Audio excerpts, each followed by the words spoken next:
marka waxay tiri qadaroo dhib ma lahan hees micno ma lahan ee dhib mala walaalkii maca waan kaa raargina tiri marka haye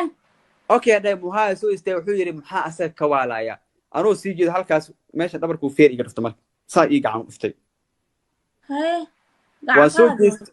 haa waan soo jeestay markaan soo jeestay ani ninkii igama awood badneed xiniyan fuule waan la diyaalay dhulkaan la galay haye kadib waxay tiri marka yaa gardanaa meesha marka meel luuqeed yaa gardanaa imaada marka yaa gacanta bilaabeed marka ma fahantay kadib waxay tiri qadaraa gardanaa gacanta bilaabay ma fahanta baayo okay ka gudu marka Easter marka bahdilaad halkaas iga bilaawday halkaasna iga bilaawday lacagta YouTube-kana waa iga sii bilaawday oo meeshii waxay bilaabatay mar haddii gabadha dhulkii waxa dhigtay gacmaha dhulka ee dhigtay ee sal dhigtay waxay bilaawday aniga inay i bahdisho iga saarato gurigeeda inay iga saarato banaanka i geyso adiga guriga ka baxay ku tiri waxay igu tiri habeen 9 saac habeenimo bar habeenimo oo roob da'ayo waxaa dhihi jiray ay xitir qadar oo familkiina aad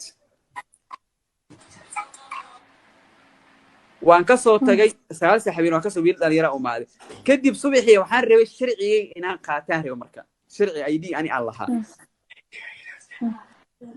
ma fahanta baayo sharci ID-gaygi markii aan boorsada ka fiiriyay waan ka waayay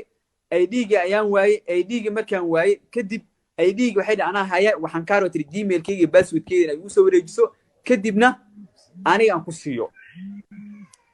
haye ID-ga loo bireeyay haysatay kadib Gmail-kii waxaan ku wareejiyay ilaaha iga saraa ilaahna ima maqlaayay baagiga dharka ma ugu soo tagay hal fanaanad anoo qabo guriga ugu soo tagay ID-gana waan ka soo qaatay dhibkaasi ii geysatay dhibka markay ii geysatay inta imaaday waxaa dhacday in haddana aniga isii bahdisho haddana isii waxa la jira dhibaato isii geysato anoo banaanka joogaya guriga banaanka joogo ma fahantay kadib arintii markay saas ahayd oo iidana dan xaaji igaleen marka waxay dhacday soo bacday habeen hatta qadar oo dhigasay tiri YouTube-ka anaa iskale tiri TikTok-ka anaa iskale tiri maanta adaa banaanka taagan tiri ma fahantay hadday dan ku tahay xitaa lugay hooste mi iimaanay YouTube ila duubay tirniyo haye kadib ani waxaan dhahay taas bahdilaad ayaan ka xiga dhimasho ayaan ka xiga ku niraganahay magaalada Saniin ka galaya waan gartay kadib arintii ayaan ka soo hadlay marka waa tii aniga gabadha aan dhahay Soomaali Maxamed dhibaatada ii geystay xumaantaas ii geystay dhibkaas ii geystay waan gartay muuqaalkiiga waa daabatay anuu aflagaadiina caynay markin Soomaha may kuma arag iyada waan ku iri qadaro ku ceena ma aragan ku iri okay aan ka dhaxgala marka kadib markii muuqaalkii aan ka soo hadlay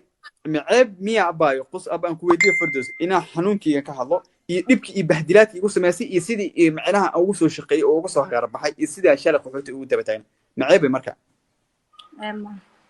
kadib waxay sameysay YouTube soo fidisay waxay tiri khadar aniga umul ayu idmacay tiri marka ko labana waxay tiri ilmahayga derbi ayuu saksi ugu qorqoray ilaahan kugu dhaari 4 sano ilaaha iga sareeya waa xil dambe waa habeenimo inta ilaaha nabad iga makiciyo Easter damac iska daayay aniga waxaana isbitaal qaxooti markii ku dhalaysa 3 habeen 3 maalin saa u gurtaagnaay ninkeedana muu taagnin wiilkeeda dhashayna muu taagnin anaa ku taagnaa because maadaama waxa la jiro qof isbitaal ku jiro hooyadeed iyo ama sadohdeeda isbitaal kala gala Soomaan garan anaa garab taagnaa oo mishaari u soo qaaday ka gudub waxay tiri qadar damac ayuu iga galay tiri taasna ha ka yaabin taasna wax dhacay ama adduunka maqlay la maqla ma aha ma fahanti because walaalan ka dhiganay